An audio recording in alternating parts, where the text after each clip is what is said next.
ভগবানকে মনে মনে বলছে, প্রভু তুমি এসে সেবা করো, তুমি সেবা করে প্রসাদী করে দাও, তারপর আমি পাবো।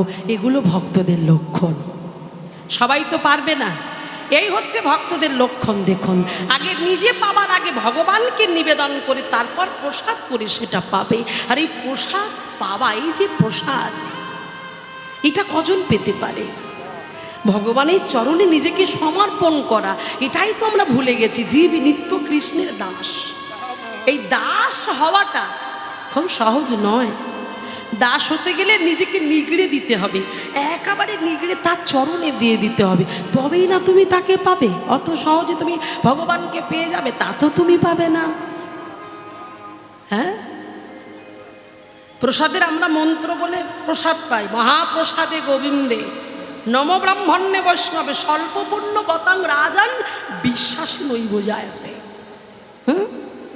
শরীর অবিদ্যা জাল জড় ইন্দ্রিয় তাহে কাল জীবে ফেলে বিষয় সাগরে।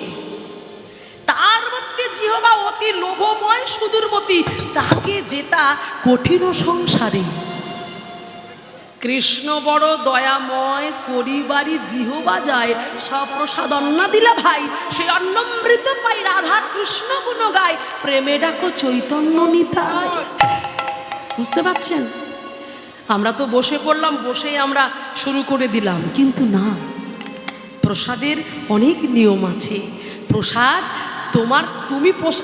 প্রসাদ তোমার কাছে আসবে না, তোমাকে প্রসাদের কাছে যেতে হবে আর সেই প্রসাদ গ্রহণ করতে হবে। আজকে যখন মাধবেন্দ্রপুরীর কাছে সেই দুগ্ধের পাত্র এসেছে, সেই দুগ্ধের পাত্র নিয়ে ভগবানকে স্মরণ করছে। আর ভগবানকে স্মরণ করতে করতে করতে করতে আজকে যখনই সেই দুগ্ধটা নিয়ে ঢক ঢক করে সেবা করতে শুরু করে দিল সেই সাধু